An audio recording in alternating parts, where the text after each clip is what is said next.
فاعوذ باللہ من الشیطان الرجیم بسم اللہ الرحمن الرحیم والعصر ان الانسان لفی خسر الا الذین آمنوا وعملوا الصالحات وتواصوا بالحق وتواصوا بالصبر صدق اللہ العظیم۔ قال اللہ تعالی فی شان حبیبہ بسم اللہ الرحمن الرحیم ان اللہ وملائکتہ یصلون علی النبی یا ایھا الذین آمنوا صلوا علیہ وسلموا تسلیما۔ آواز بلند الصلاۃ والسلام علیک یا رسول اللہ وعلی آلک واصحابک یا حبیب اللہ۔ تمام احباب اور بالخصوص بانی محفل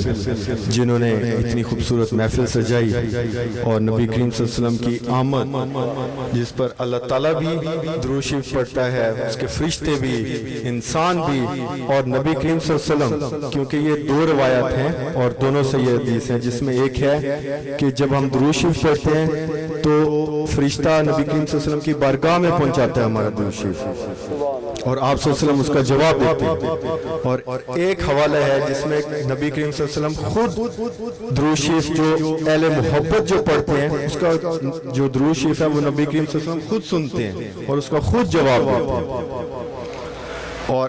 یہ اب ہماری محفل ہے اور یہ ہماری درود شریف اور یہ عقیدت ہے کہ ہمارا درود شریف کیسے پہنچتا ہے نبی کریم صلی اللہ علیہ وسلم کی بارگاہ میں۔ اور یہ ایسا عمل ہے کہ جو کہ اللہ تعالیٰ بھی نبی کریم صلی اللہ علیہ وسلم پر درود شریف بھیج رہا ہے اور فرشتے بھی، اور ہم جو عرش پر ہے اور جو محفل سجا کے بیٹھے ہوئے ہم بھی درود شریف پڑھ رہے ہیں اور حمد و ثنا بیان کر رہے ہیں۔ اور بانی محفل کی ماشاءاللہ بڑی خوبصورت اور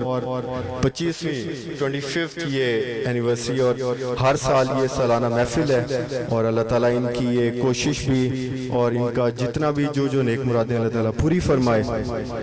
اور جن لوگوں نے اس کا ساتھ دیا ہے اللہ تعالیٰ ان سب کا بھی یہ جو کوشش ہے وہ قبول فرمائے اور ان کو آخرت میں بھی، کیونکہ اعمال آپ کو پتہ ہے کہ جو ہم اس دنیا میں کرتے ہیں وہ اعمال ہمارے ساتھ جاتے ہیں، لیکن جو صدقہ جاری ہوتا ہے اور جو بعد میں صالح ثواب کیا جاتا ہے وہ بھی پہنچتا ہے۔ اور آپ دیکھیں کہ اکثر ہوتا ہے کہ حضور صلی اللہ علیہ وسلم حاضر ہیں، ناظر ہیں، اس کے بعد باقی بحث ہوتی ہے کہ اولیاء اکرام کی جس طرح ہم مزارات پہ جاتے ہیں تو ادھر حاضری دیتے ہیں، کیا وہ سنتے ہیں نہیں سنتے ہیں؟ تو آپ دیکھیں کہ صحیح حدیث کے مطابق جب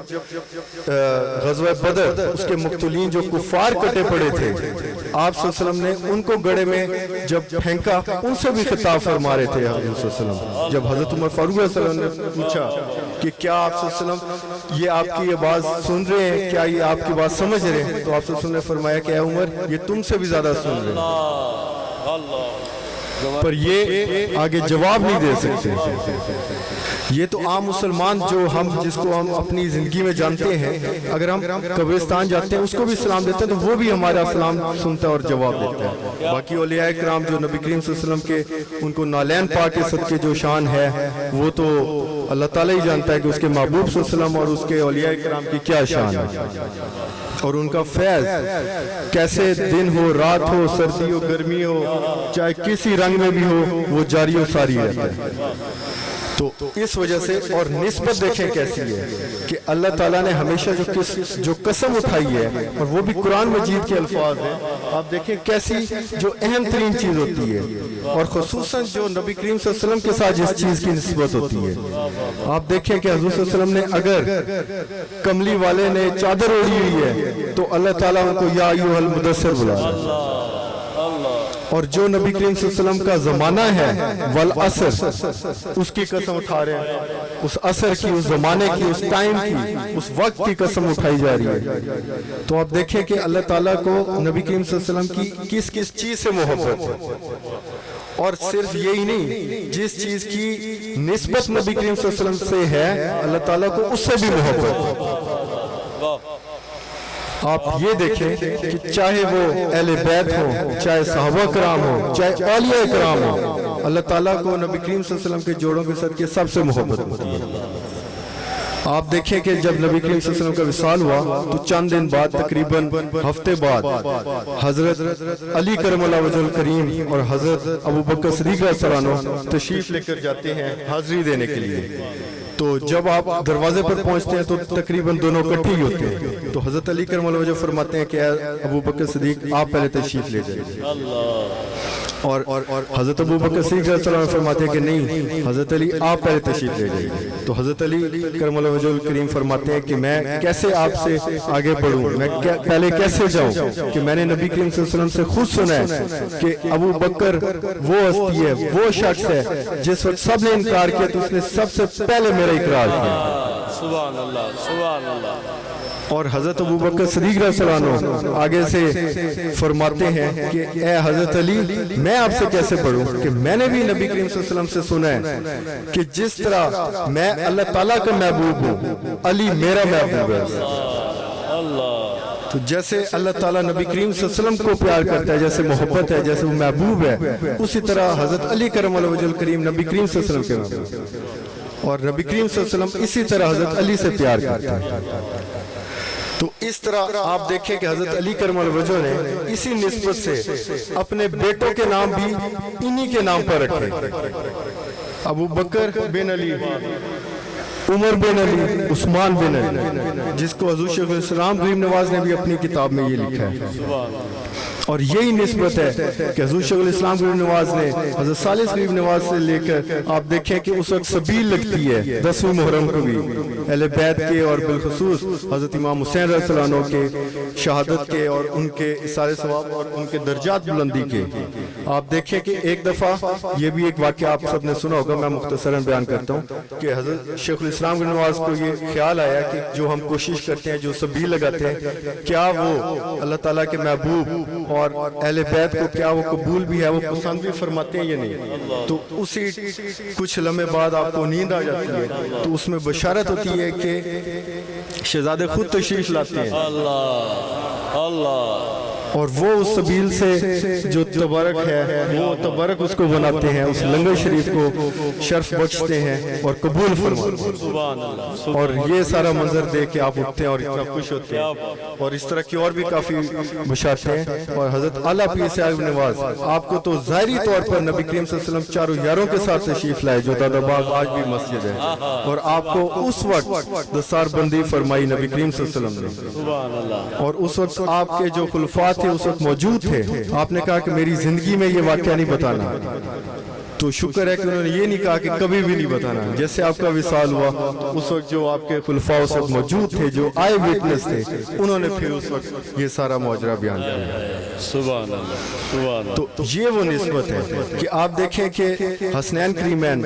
اور حضرت امام حسین رضی اللہ عنہ آپ صلی اللہ علیہ وسلم کے کندھوں پر جب سواری کرتے ہیں تو ان کی اتنی شان ہے, اور نبی کریم صلی اللہ علیہ وسلم خود حضرت ابو بکر صدیق رضی اللہ عنہ کے کندھوں پر سواری کرتے ہیں. یہ وہ نسبت ہے, یہ وہ محبت ہے. اللہ تعالیٰ ہمارے اوپر خصوصی مہربانی فرمائے. اور جس تفرقہ بازی میں, اور تفرقہ بازی بھی آپ دیکھیں کہ اسی اہل بیت کو لے کے اور صحابہ کرام کو لے کے رضی اللہ عنہم اجمعین کو لے کر آپ دیکھیں کہ اسی کے اوپر تفرقہ بازی ہو رہی ہے. اور آپ خود کتنی دفعہ پڑھ چکے ہیں, میں بھی کتنی دفعہ یہ بیان کر چکا ہوں, اور یہ ہمیشہ بکس میں بھی میں نے دیکھا ہے کہ وَاعْتَصِمُوا بِحَبْلِ اللَّهِ جَمِيعًا وَلَا تَفَرَّقُوا. قرآن مجید بات ہی اس سے شروع کرتا ہے. تفرقے کی جب بھی بات آتی ہے تو قرآن مجید کا یہی فیصلہ ہے کہ اللہ تعالیٰ کی رسی کو, نبی کریم صلی اللہ علیہ وسلم کی ذات کو, قرآن مجید کو مضبوطی سے تھامو, تفرقہ بازی میں نہیں پڑھنا. آپ دیکھیں کہ جب تفرقہ بازی میں مسلمان پڑے ہیں تو کیسی ہلاکت ہوگی. اور جب رحماء بینہم, جب آپس میں محبت تھی تو اسے وہ گولڈن ایرا گنا جاتا ہے مسلمانوں کا. وہ صرف چند علاقہ نہیں, صرف سعودی عرب نہیں, صرف یمن نہیں, صرف ترکی نہیں, یورپ تک, اسپین تک جب فتوحات ہو رہی ہیں, جب ادھر کتنی سلطنتیں اڑ رہی ہیں, جب یہ پرشین امپائر ہے فارسی, اور ادھر پاک و ہند, اور جتنا آپ میپ بنائیں ساری وہ مسلمانوں کے انڈر, اور ساری وہ فتوحات حضرت عمر فاروق رضی اللہ عنہ کے دعا سے اتنی بڑی شروع ہوئی. اور جب تفرقہ بازی اور خود حکومت کی لالچ, اور اس طرح آگے میں بحث نہیں جاتا, کافی ہو جائے گی, تو اس کے بعد آپ کے سامنے نتائج. اور آج بھی ہم اسی جو تفرقہ بازی اسی میں ہم گھرے ہوئے ہیں, اور آج ہم ملک کا جو اب حال ہو چکا ہے وہ اب آپ لوگوں کے سامنے ہے. تو اللہ کریم اپنے پیاروں کے صدقے ان کے جوڑوں کے صدقے خصوصی مہربانی فرمائے ہم سب مسلمانوں پر، ہماری حاضری بھی قبول فرمائے اور بالخصوص تمام مسلمانوں پر کرم نوازی فرمائے اللہ تعالیٰ. اور یہ جو بھی آزمائش ہے اللہ تعالیٰ نبی کریم صلی اللہ علیہ وسلم کے جوڑوں کے صدقے، اہل بیت کے، صحابہ کرام کے، اولیاء کرام کے اور بالخصوص پیر صاحب نواز کے، اللہ تعالیٰ اس پورے امت کو معاف بھی فرمائے اور اس کو گائیڈ بھی فرمائے، اس کی رہنمائی فرمائے اور اس ملک کو جو کہ حضور شیخ الاسلام بن نواز کے اور باقی اولیاء کرام کے جو صدقے اللہ تعالیٰ نے نبی کریم صلی اللہ علیہ وسلم کے نالین کے صدقے ہمیں عطا فرمایا، اللہ تعالیٰ اس ملک کو بھی بچائے اور اس کو ترقی کی راہ پر گامزن بھی فرمائے اور اللہ تعالیٰ ہم سب کی حاضری قبول فرمائے اور ساری نیک مرادیں پوری فرمائے، اس جہان بھی اگلے جہان بھی نبی کریم صلی اللہ علیہ وسلم کی جو شفاعت ہے اس کے صدقے اور اللہ تعالیٰ اپنے تمام پیاروں کے صدقے وہ بھی شفاعت فرمائے، اللہ تعالیٰ کی جتنی پیاری ہستی ہیں. آمین. ربنا آتنا فی الدنیا حسنۃ وفی الآخرۃ حسنۃ وقنا عذاب النار. وآخر دعوانا الحمدللہ. نعرہ تکبیر، نعرہ رسالت.